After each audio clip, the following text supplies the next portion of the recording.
Greetings, everybody. Welcome back to our Alice in Chains album review series. We are, two LPs down, one EP down, and we're going to look at today the second and last EP that we'll be covering here in Alice in Chains discography. Of course, we're talking about 1994's Jar of Flies. And really cool artwork here. I've always really dug this album cover. I just like the colors, kind of the moodiness of it. And kind of it's kind of mysterious looking. I actually have a original promo sticker from because this is a 1994 copy I got. So it came with that sticker there. I just like to leave that kind of thing on. It's pretty cool. But yeah, this is quite a bit of a longer EP than Sap, the first one we covered. That one only had 3 or 4 songs. This one's got 7 on it. I mean, it's still not as quite as lengthy as a full-length album, like Facelift or Dirt. But, a pretty decent size EP here. One of the longer EPs. In fact, this was the first EP to ever go, I think, platinum is what it was. Gold or platinum. I'm pretty sure it went platinum, but it's the first ever EP to do that. Out of, ever. Any band. So, I think that's a really cool accomplishment that this album, has and that the band got from this. But yeah, we're coming fresh off Dirt. Of course, Mike Starr has been given the boot out of the band. We won't see him join again. Sadly passed several years ago. So rest in peace to him. He's a great bassist. But we do get, in my opinion, a way better bassist who joins the band here. Really, he joined. Alice in Chains were touring with Ozzy on Ozzy's No More Tours tour, for No More Tears, the album, and Mike Inez was playing bass with Ozzy then, so they snagged him up, and man, what an acquisition, because this guy's just incredible, and you get it right off the bat with Rotten Apple. He makes his presence known with that just haunting bass line, man. One of my favorite bass lines of all time. I love playing this song on bass. Again, this isn't just like Sap. This is a primarily acoustic EP. This track, though, Rotten Apple is on a whole nother level of. Man, it's got all kinds of stuff going on. We got a top box going on in there that gives it this. This bass line alone is just such a spooky feel to it, man. I love it. And then you get these harmonics going on from Jerry that kind of echo throughout. And then, don't get me started about just the melodies from Jerry and Lane. Again, this time, especially on this track, they're dark. This is a dark track here. Kind of a depressing one. It just really, and the production on this album too, we'll go ahead and jump right into that. It's just phenomenal. Just, I love the production of this. Just top tier stuff. Clean as all get out. But yeah, Rotten Apple, I love the chorus has kind of got a creepy, droney feel to it as well. And then one of my favorite parts of the song is, you get a breakdown and they're kind of changed it up a little bit, kind of a little bass solo from Mike Inez here. And then, of course, there's that really cool kind of, shreddy part at the end, just kind of noodling around and with that top box going on that Jerry's using. So, one of my favorite Alice in Chains songs of all time, for sure. Rotten Apple is just top-notch stuff. I've always loved this song, and just that bass, that bass line just sends it over the top for me. Then we go hop into another, just pretty much. This one's just about entirely acoustic, except for the soloing and stuff. We're talking about Nutshell, and what a beautiful song, man. A very sad song. Especially when you just some of the lyrics, if I can't be my own, I'd feel better dead. Really dark stuff, especially when you think about what Lane, was going through and stuff with the heroin addiction, and writing these lyrics and everything, him and Jerry. But just such a beautiful, song. Those chords are so rich. This song is such a warm song, really this whole album, it has a warm feeling to it, production-wise and everything, and just the way the songs are. I just love, it's a really simple song, just these beautiful chords, really pretty chords with Lane just you can hear the emotion and the passion in his voice singing this, really melancholic song. And, then you get the electric guitar parts I was talking about where, Jerry just doing like the solo during like the kind of chorus parts, and then of course the outro solo is just some fantastic stuff. Another absolute favorite of mine from Alice in Chains, period. And on this album, yeah, I mean, this is just golden stuff here. And this is another one I love playing on bass because the bass stuff on here is really cool. And it's like they really amped up the bass sound once they got Mike Inez on board. Then we hop on over to I Stay Away. Another just freaking masterclass track. It opens up with that really pretty those, again, some really pretty chords, and you get like the violin and stuff going on. And I love the harmonies that go on with this one, like Jerry and Lane. Just that melody in this track is incredible. It's like a really kind of pretty one. Then it goes to like this kind of thumpy kind of bass groove and kind of wah-wah driven thing, and then hops right back into that chorus, and Lane belts it out during the middle, especially at the end of the song. I mean, just tears it up. This one had a really cool video too.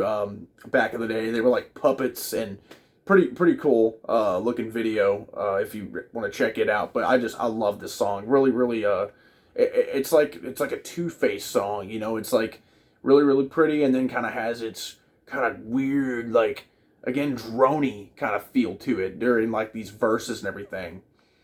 Then we've got No Excuses, and I love Sean Kinney shines on this one on drums, just right off the bat, using all kinds. I think he's using like bongos or something, or congos, something like that right off the bat. Or and he does a lot of kind of you can hear like some different types of percussion and things like that he's using on here, and it's really notable on this song. And just a really I love the chords on this one too. These acoustic chords, these guys they nail it.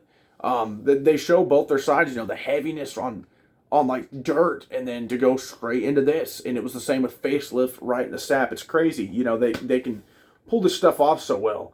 Some of the best melodies or some of the best harmonies out there between Jerry and Lane on this song, during both the verses and the choruses. It sounds like one person singing, is how well and how steady their voices line up. It's like the perfect chemistry. And I love this track, and I also love, again, the bass work. Mike Inez is just thumping these things out. There's no doubt in my mind he played a heavy part in writing some of these things with these grooves he has. Then track number 5, we go on to an instrumental that I think is just beautiful. Whale and Wasp.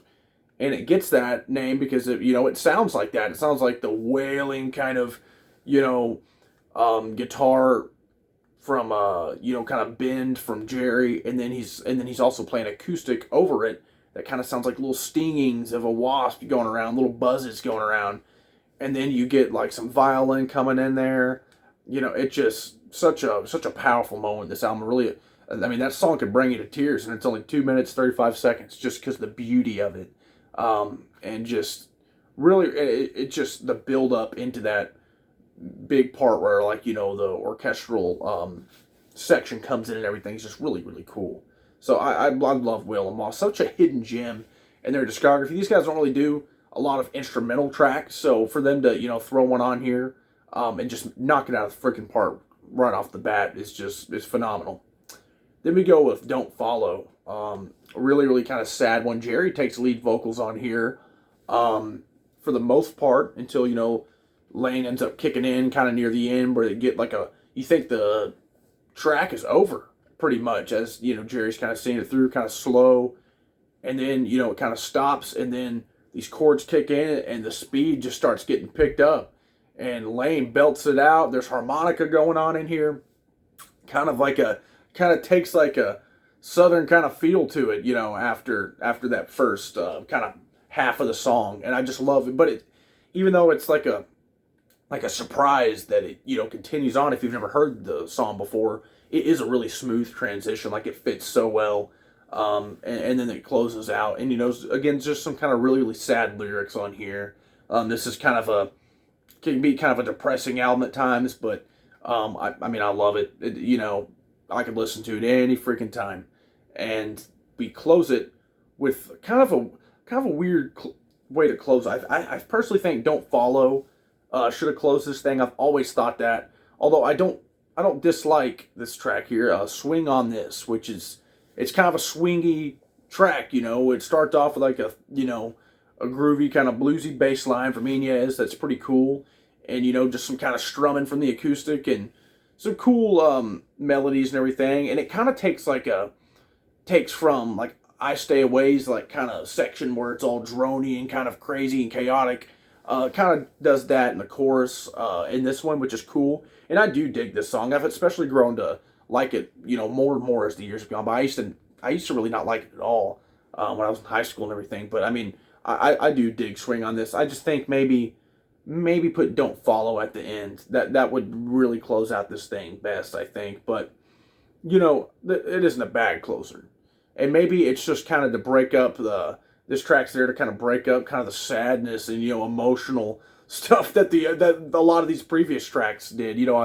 I've heard someone mention that before, say like, well, it kind of has done that to kind of lighten up the mood at the end of it. And I get that too. But I'm still thinking "Don't Follow" should have closed out the album.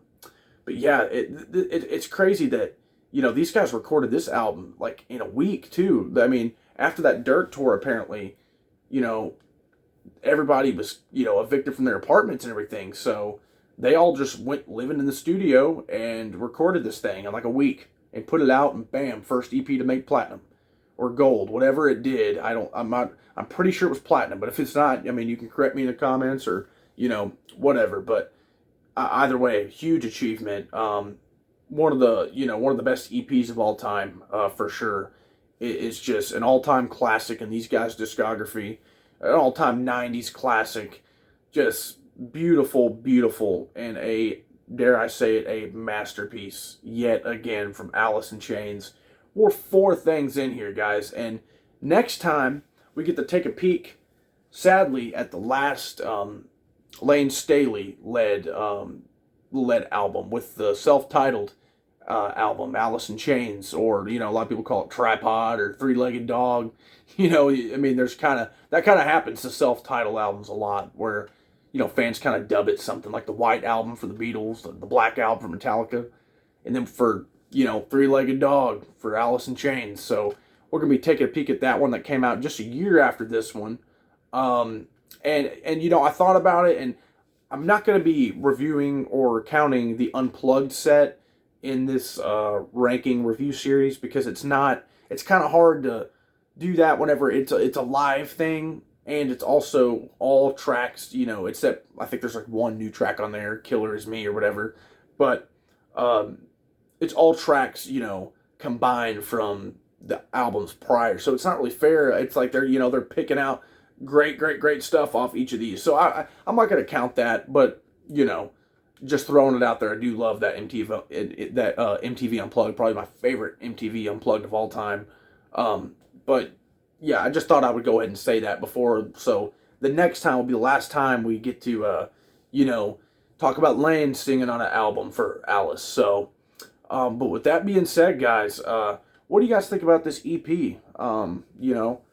Where were you the first time you heard this thing? Are you guys fans of Mike Inez joining on bass? And again, we could talk about like the acoustic approach Alice takes on this thing here, as opposed to like the album before this, Dirt, that was just heavy as all hell and sludgy. They just on a dime turned it just like this, just like they did with Sap. So I mean, I think it's a really cool dynamic they do, and have kind of 2 sides of the band, and shows their their ability to kind of go in different directions and everything. But anyways, yeah, guys, thanks a ton for watching. Next time, we're going to take a look at Alice in Chains' self-titled, or as I call it, Three-Legged Dog, that came out in 1995. It's going to be another heavy hitter, so stay tuned for that. Like, subscribe, and comment. Thanks, guys.